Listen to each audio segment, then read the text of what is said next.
जय माता दी। प्रेम से बोलिए संतोषी माता की जय। आज शुक्रवार के दिन आप सुनिए संतोषी माता की व्रत कथा। एक बुढ़िया थी और उसके 7 बेटे थे।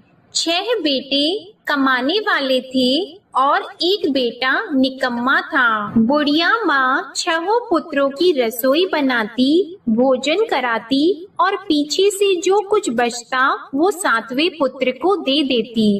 परंतु वह बड़ा भोला भाला था, मन में कुछ विचार नहीं करता था। एक दिन वह अपनी बहू से बोला, देखो मेरी माता का मुझ पर कितना प्रेम है। वह बोली, क्यों नहीं, सबका झूठा बचा हुआ तुमको खिलाती है। वह बोला, ऐसा भी हो सकता है क्या? मैं जब तक आंखों से न देखूं मान नहीं सकता। बहू ने हंसकर कहा, देख लोगी तब तो मानोगी। कुछ दिन बाद बड़ा त्योहार आया। घर में 7 प्रकार के भोजन और चूरमा के लड्डू बने। वह जांचने को सर के दर्द का बहाना कर पतला कपड़ा सिर पर ओढ़कर रसोई घर में सो गया और कपड़े में से सब देखता रहा। 6 भाई भोजन करने आए। उसने देखा माँ ने उनके लिए सुंदर सुंदर आसन बिछाए, 7 प्रकार की रसोई परोसी। वह आग्रह करके जिमाती रही, वह देखता रहा। 6 भाई भोजन कर उठे तब माँ ने उनकी झूठी थालियों में से लड्डुओं के टुकड़ों को उठाया और एक लड्डू बनाया। झूठन साफ करके बुढ़िया माँ ने पुकारा, उठ बेटा, 6 भाई भोजन कर गए, अब तू ही बेटा बाकी है, उठ और तू कब खाएगा? वह कहने लगा, माँ मुझे भोजन नहीं करना, मैं परदेश जा रहा हूँ। माता ने कहा, कल जाता तो आज ही जा। वह बोला, हाँ हाँ आज ही जा रहा हूँ। यह कहकर वह घर से निकल गया। चलते समय उसे बहू की याद आई। वह गौशाला में कंडे थाप रही थी। वह उसे जाकर बोला कि मेरे पास तो कुछ नहीं है, यह अंगूठी है, सो ले लो और अपनी कुछ निशानी मुझे दे दो। वह बोली कि मेरे पास क्या है, यह गोबर भरा हाथ है। यह कहकर उसकी पीठ में गोबर के हाथ की थाप मार दी और वह चल दिया। चलते चलते दूर देश में पहुंचा। वहां पर एक साहूकार की दुकान थी। वहां जाकर बोला, भाई मुझे नौकरी पर रख लो। साहूकार को नौकर की जरूरत थी। साहूकार उससे बोला, तू नौकरी पर रह जा। लड़के ने पूछा, तनख्वाह क्या रहेगी? साहूकार ने कहा, काम देखकर दाम मिलेंगे। साहूकार की नौकरी मिल गई। वह सवेरे 6 बजे से रात्रि 12 बजे तक नौकरी करने लगा। कुछ दिनों में दुकान का लेन देन, हिसाब किताब, ग्राहकों को माल बेचना, सारा काम करने लगा। साहूकार के 7-8 नौकर थे। वे सब चक्कर खाने लगे कि यह नया नौकर बहुत होशियार बन गया है। सेठ ने भी काम देखा और 3 महीने के अंदर ही उसे मुनाफे का साझीदार बना लिया। 12 वर्ष में वह नामी सेठ बन गया और मालिक सारा कारोबार उस पर छोड़कर बाहर चला गया। अब बहू पर क्या बीती वह सुनो। सास ससुर उसे दुख देने लगे। सारी गृहस्थी का काम करा के उसे लकड़ी लेने जंगल में भेजते। इस बीच घर की रोटियों के आटे से भी जो भूसी निकलती उसकी रोटी बनाकर रख दी जाती और फूटे नारियल की नरेली में पानी। इस तरह दिन बीतते रहे। एक दिन वह लकड़ी लेने जा रही थी कि रास्ते में बहुत सी स्त्रियां संतोषी माता का व्रत करती दिखाई दी। वहां यह खड़ी होकर कहने लगी, बहनों, यह तुम किस देवता का व्रत करती हो और इसके करने से क्या फल होता है? इस व्रत के करने की क्या विधि है? यदि तुम अपने इस व्रत का विधान मुझे समझाकर कहोगी तो मैं तुम्हारा बड़ा एहसान मानूंगी। तब उनमें से एक स्त्री बोली, सुनो, यह संतोषी माता का व्रत है। इसके करने से निर्धनता दरिद्रता का नाश होता है, लक्ष्मी आती है। मन की चिंताएं दूर होती हैं, घर में सुख होने से मन को प्रसन्नता और शांति मिलती है। निपुत्री को पुत्र मिलता है, प्रीतम बाहर गया हो तो शीघ्र आता है। कुंवारी कन्या को मनपसंद वर मिलता है, राजद्वार में बहुत दिनों से मुकदमा चलता हो तो वह भी खत्म होता है। कलह क्लेश की निवृत्ति हो, सुख शांति हो, घर में धन जमा हो, पैसा जायदाद का लाभ हो और भी मन में जो कुछ कामना हो वह सब इस संतोषी माता की कृपा से पूरी होती है। स्त्री कहने लगी, 1.25 आने का गुड़ चना लेना, इच्छा हो तो 5.25 आने का लेना या 1.25 रुपए का भी, सहूलियत के अनुसार ही लेना। बिना परेशानी श्रद्धा और प्रेम से जितना भी बन सके सवाया लेना। 5.25 पैसे से 5.25 आने तथा इससे भी ज्यादा शक्ति और भक्ति के अनुसार ले लेना। हर शुक्रवार को निराहार रहकर कथा कहना और सुनना। इसके बीच क्रम टूटे नहीं, लगातार नियम पालन करते रहना। सुनने वाला कोई न मिले तो घी का दीपक जलाकर उसके आगे जल के पात्र को रखकर कथा कहना, परंतु नियम न टूटे। जब तक कार्य सिद्ध न हो नियम पालन करना और कार्य सिद्ध हो जाने पर व्रत का उद्यापन करना। 3 मास में माता फल पूरा करती है। यदि किसी के खोटे ग्रह हो तो भी माता 1 वर्ष में अवश्य कार्य सिद्ध करती है। कार्य सिद्ध होने पर ही उद्यापन करना चाहिए, बीच में नहीं करना चाहिए। उद्यापन में 2.5 सेर आटे का खाजा तथा इसी अनुसार से खीर तथा चने का साग बनाना। 8 लड़कों को भोजन कराना। जहाँ तक मिले देवर जेठ भाई बंधु कुटुंब के लड़के लेना, न मिले तो रिश्तेदारों और पड़ोसियों के लड़के बुलाना। उन्हें भोजन कराकर यथाशक्ति दक्षिणा देना और माता का नियम पूरा करना।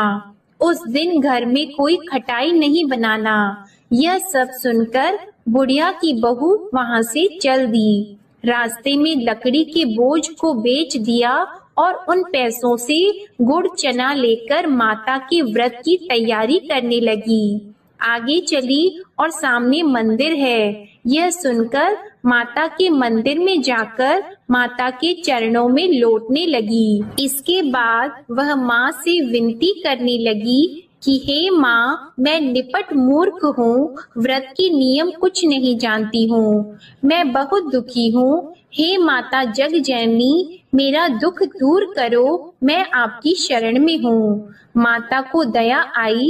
एक शुक्रवार बीता कि दूसरे शुक्रवार को ही इसके पति का पत्र आया और तीसरे को उसका भेजा हुआ पैसा भी आ पहुँचा। यह देखकर जेठानी मुंह सिकोड़ने लगी। इतने दिनों में इतना पैसा आया, इसमें क्या बढ़ाव है। लड़के ताने देने लगे कि काकी के पास अब पत्र आने लगे, रुपए आने लगा, अब तो काकी की खातिर बढ़ जाएगी, अब तो काकी बुलाने से भी नहीं बोलेगी। बेचारी सरलता से यह कहती है कि भैया पत्र आएगा, रुपए आएंगे तो हम सबके लिए अच्छा है। ऐसा कहकर आंखों में आंसू भरकर संतोषी माता के मंदिर में आकर मातेश्वरी के चरणों में गिरकर रोने लगी। माँ, मैंने तुमसे पैसा नहीं मांगा, मुझे पैसे से क्या काम है, मुझे तो अपनी सुहाग से काम है, मैं तो अपने स्वामी की दर्शन और सेवा मांगती हूँ।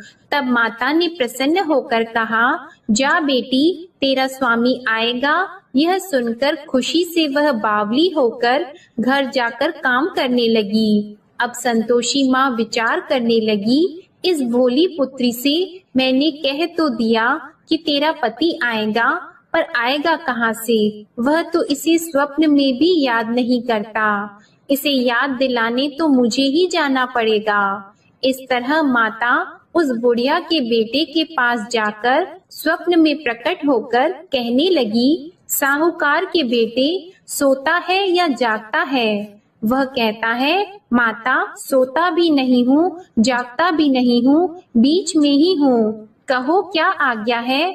माँ कहने लगी, तेरा घर बार है या नहीं। वह बोला, मेरा सब कुछ है माता, माँ बाप भाई बहन बहू क्या कमी है। माँ बोली, पुत्र तेरी घरवाली कष्ट उठा रही है, माँ बाप उसे दुख दे रहे हैं, वह तेरे लिए तरस रही है, तू उसकी सुध ले। वह बोला, हाँ माता, यह तो मुझे मालूम है, परंतु जाऊं कैसे। परदेश की बात है, लेन देन का कोई हिसाब नहीं, कोई जाने का रास्ता नजर नहीं आता, कैसे चला जाऊं। माँ कहने लगी, मेरी बात मान, सवेरे नहा धोकर संतोषी माता का नाम लेकर घी का दीपक जलाकर दंडवत कर दुकान पर जा बैठना। देखते देखते तेरा लेन देन चुक जाएगा, जमा माल बिक जाएगा, सांझ होते होते धन का ढेर लग जाएगा। अब तो वह सवेरे बहुत ही जल्दी उठकर मित्र बंधुओं से अपनी सपने की बात कहता है। वे सब उसकी बात अनसुनी करके खिल्ली उड़ाने लगे। कहीं सपने भी सच्चे होते हैं। एक बूढ़ा बोला, देख भाई मेरी बात मान, इस तरह साच झूठ कहने के बदले देवता ने जैसा ही कहा है वैसा ही करना, तेरा क्या जाता है। अब बूढ़े की बात मानकर वह नहा धोकर संतोषी माता को दंडवत कर घी का दीपक जलाकर दुकान पर जा बैठता है। थोड़ी देर में वह क्या देखता है कि देने वाले रुपया लाए, लेने वाले हिसाब लाए। कोठे में भरे सामानों के खरीदार नगद में सौदा करने लगे। शाम तक धन का ढेर लग गया। मन में माता का नाम लेकर प्रसन्न होकर घर जाने के वास्ते गहना कपड़ा सामान खरीदने लगा। यहाँ के काम से निपट घर को रवाना हुआ। उधर बहू बेचारी जंगल में लकड़ी लेने जाती है। लौटते वक्त माताजी के मंदिर पर विश्राम करती है। वह तो उसका रोज रुकने का स्थान ही था। दूर धूल उड़ती देखकर वह माता से पूछती है, हे माता, यह धूल कैसे उड़ रही है। माँ कहती है, हे पुत्री, तेरा पति आ रहा है, अब तू ऐसा कर, लकड़ियों के 3 बोझ बना ले, एक नदी के किनारे रख, दूसरा मेरे मंदिर पर और तीसरा अपने सिर पर रख। तेरे पति को लकड़ी का गट्ठा देकर मोह पैदा होगा, वह यहाँ रुकेगा, नाश्ता पानी बनाकर खाकर माँ से मिलने जाएगा। तू लकड़ी का बोझ उठाकर जाना और बीच चौक में गट्ठा लाकर 3 आवाजें जोर से लगाना। लो सासू जी, लकड़ियों का गट्ठा लाई हूँ, भूसी की रोटी दो, नारियल के खोपड़े में पानी दो, आज कौन मेहमान आया है। माँ की यह बात सुनकर वह बहुत अच्छा माता जी कहकर प्रसन्न मन होकर लकड़ियों के 3 गट्ठे ले आई। एक नदी के तट पर एक माता के मंदिर पर रखा। इतने में ही वह मुसाफिर आ पहुँचा। सूखी लकड़ी देखकर उसकी इच्छा हुई कि अब यहीं निवास करें और भोजन बनाकर खा पीकर गांव जाएं। इस प्रकार भोजन बनाकर विश्राम लेकर गांव को गया। उसी समय बहू सिर पर लकड़ी का गट्ठा लिए आती है।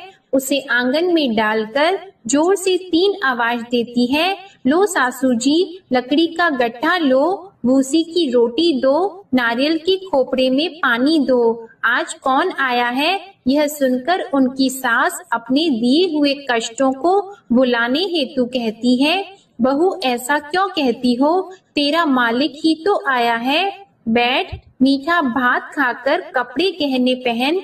इतने में आवाज सुनकर उसका स्वामी बाहर आता है और अंगूठी देखकर व्याकुल हो जाता है। माँ से पूछता है, माँ यह कौन है। माँ कहती है, बेटा ये तेरी बहू है, आज 12 वर्ष हो गए जब से गया है, तब से सारे गांव में जानवर की तरह भटकती फिरती है, काम काज घर का कुछ करती नहीं, 4 समय आकर खा जाती है। अब तुझे देखकर भूसी की रोटी और नारियल के खोपड़े में पानी मांगती है। वह लज्जित होकर बोला, ठीक है माँ, मैंने इसे भी देखा और तुम्हें भी, अब मुझे दूसरे घर की चाबी दो तो मैं उसमें रहूंगा। ठीक है बेटा, जैसी तेरी मर्जी। यह कहकर माँ ने चाबी का गुच्छा उसे दे दिया। उसने लेकर दूसरे कमरे को खोलकर सारा सामान जमाया और एक दिन में ही वहां राजा के महल जैसा ठाट बाट बन गया। अब क्या था, वह सुख भोगने लगी। इतने में अगला शुक्रवार आया। उसने अपने पति से कहा, मुझे माता का उद्यापन करना है। उसका पति बोला, बहुत अच्छा, कर लो, अपनी खुशी से यह भी कर लो। तुरंत ही वह उद्यापन की तैयारी करने लगी। जेठ के लड़के को भोजन के लिए कहने लगी। उसने मंजूर किया, परंतु पीछे जेठानी अपने बच्चों को सिखाती है, देखो भोजन के समय सब लोग खटाई मांगना, जिससे इसका उद्यापन पूरा न हो। लड़के खाना खाने आए, खीर पेट भरकर खाई, परंतु बात याद आते ही कहने लगे, हमें कुछ खटाई खाने को दो, खीर खाना हमें भाता नहीं, यह देखकर अरुचि होती है। बहू कहने लगी, खटाई किसी को नहीं दी जाएगी, यह तो संतोषी माता का प्रसाद है। लड़के उठकर खड़े हुए और बोले, पैसे लाओ। भोली बहू कुछ जानती नहीं थी, सो उन्हें पैसे दे दिए। लड़के उसी समय उठकर इमली लेकर खाने लगे। यह देखकर बहू पर माता ने कोप किया। राजा के दूत उसके पति को पकड़कर ले गए और जेठ जेठानी मन माने खोटे वचन कहने लगे। लूट लूट कर धन इकट्ठा कर लाया था, सो राजा के दूत उसे पकड़कर ले गए हैं। अब सब मालूम हो जाएगा जब जेल की रोटी खाएगा। बहू से यह वचन सहन नहीं हुआ। रोती रोती माता के मंदिर में गई और बोली, हे माता, तुमने यह क्या किया? हंसाकर क्यों रुलाती हो? माता बोली, पुत्री, तूने उद्यापन करके मेरा व्रत भंग किया, इतनी जल्दी सब बातें भुला दी। वह कहने लगी, माता, भूली तो नहीं हूँ, न कुछ अपराध किया है, मुझे तो लड़कों ने भूल में डाल दिया, मैंने भूल से उन्हें पैसे दे दिए, मुझे क्षमा करो माँ। माँ बोली, ऐसी भी कहीं भूल होती है? वह बोली, माँ मुझे माफ कर दो, मैं फिर तुम्हारा उद्यापन करूंगी। माँ बोली, अब भूल मत करना। वह बोली, अब भूल नहीं होगी माता, अब बताओ वे कैसे आएंगे? माँ बोली, जा पुत्री, तेरा मालिक तुझे रास्ते में ही आता मिलेगा। वह निकली, रास्ते में पति आता मिला तो उसने पूछा, तुम कहाँ गए थे?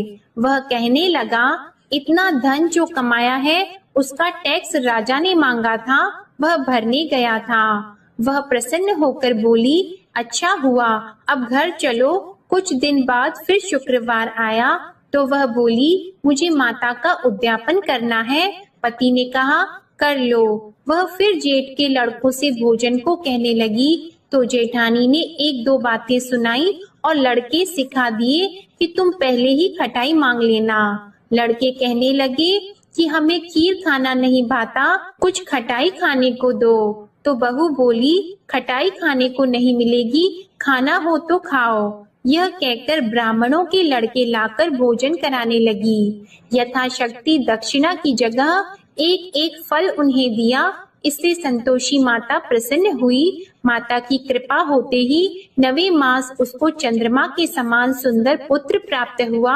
वह पुत्र को लेकर प्रतिदिन माता जी के मंदिर को जाने लगी। माँ ने सोचा कि यह रोज आती है, आज क्यों न मैं ही इसके घर चलूं, इसका आसरा देखूं तो सही। यह विचार कर माता ने भयानक रूप बनाया। गुड़ और चने से सना मुख, ऊपर से सूंड के समान होठ, उस पर मक्खियां भिनभिना रही हैं। दहलीज में पैर रखते ही उसकी सास चिल्लाई, देखो कोई चुड़ैल डाकिनी चली आ रही है, लड़कों इसे भगाओ नहीं तो किसी को खा जाएगी। लड़के डरने लगे, चिल्लाकर खिड़की बंद करने लगे। बहू रोशनदान में से देख रही थी। प्रसन्नता से पगली होकर चिल्लाने लगी कि आज मेरी माता मेरे घर आई है। यह कहकर बच्चे को दूध पिलाने से हट जाती है। इतने में सास का क्रोध फूट पड़ा। वह बोली कि इसे देखकर कैसे उतावली हुई जो बच्चे को पटक दिया। इतने में माँ के प्रताप से जहाँ देखो वहाँ लड़के ही लड़की नजर आने लगे। बहू बोली, माँ जी, मैं जिनका व्रत करती हूँ यह वह संतोषी माता है। इतना कहकर झट से सारे घर के किवाड़ खोल दिए और सबने माता के चरण पकड़ लिए और विनती कर कहने लगे, हे माता, हम मूर्ख हैं, अज्ञानी हैं, तुम्हारी व्रत की विधि हम नहीं जानते हैं। तुम्हारा व्रत भंग करके हमने बहुत बड़ा अपराध किया है। हे माता, बहू को जैसा फल दिया वैसा सबको देना। जो भी यह कथा पढ़ेगा या सुनेगा उसके सभी मनोरथ पूर्ण होंगे। प्रेम से बोलिए संतोषी माता की जय। आइए अब सुनते हैं संतोषी माता की आरती। जय संतोषी माता मैया, जय संतोषी माता, अपने सेवक जन की सुख संपत्ति दाता। जय संतोषी माता मैया, जय संतोषी माता, सुंदर चीर सुनहरी माँ धारण की हो, हीरा पन्ना दम के तन श्रृंगार ली हो। जय संतोषी माता मैया, जय संतोषी माता, गेरू लाल छटा छवि बदन कमल सोहे, मंद हंसत करुणामय, मंद हंसत करुणामय, त्रिभुवन जन मोहे। जय संतोषी माता मैया, जय संतोषी माता, स्वर्ण सिंहासन बैठी चवर ढुरे प्यारे, धूप दीप मधुमेवा भोग धरे न्यारे। जय संतोषी माता मैया, जय संतोषी माता, गुड़ अरु चना परम प्रिय तामे संतोष कियो, संतोषी कहलाई भक्तन वैभव दियो। जय संतोषी माता मैया, जय संतोषी माता, शुक्रवार प्रिय मानत आज दिवस सोही, भक्त मंडली छाई कथा सुनत मोही। जय संतोषी माता मैया, जय संतोषी माता, मंदिर जगमग ज्योति मंगल ध्वनि छाई, विनय करे हम बालक चरणन सिर नाई। जय संतोषी माता मैया, जय संतोषी माता, भक्ति भावमय पूजा अंगीकृत कीजिए, जो मन बसे हमारी इच्छा फल दीजिए। जय संतोषी माता मैया, जय संतोषी माता, दुखी दरिद्री रोगी संकट मुक्त किए, बहु धन धान्य भरे घर सुख सौभाग्य दिए। जय संतोषी माता मैया, जय संतोषी माता, ध्यान धरियो जिस जन ने मन वांछित फल पायो, पूजा कथा श्रवण कर घर आनंद आयो। जय संतोषी माता मैया, जय संतोषी माता, शरण गहे की लज्जा राखियो जगदम्बे, संकट तू ही निवारे दयामयी अम्बे। जय संतोषी माता मैया, जय संतोषी माता, संतोषी माँ की आरती जो कोई नर गावे, रिद्धि सिद्धि सुख संपत्ति जी भर कर पावे। जय संतोषी माता मैया, जय संतोषी माता, जय संतोषी माता। प्रेम से बोलिए संतोषी माता की जय। आपको आज की कथा पसंद आए तो वीडियो को लाइक करके चैनल को जरूर सब्सक्राइब करिएगा और कमेंट में संतोषी माता की जय भी जरूर लिखिएगा। इसी के साथ आज आप हमारे चैनल पर माघ मास महात्म्य की कथा और शुक्र प्रदोष व्रत कथा भी जरूर सुनिएगा। प्रेम से बोलिए संतोषी माता की जय।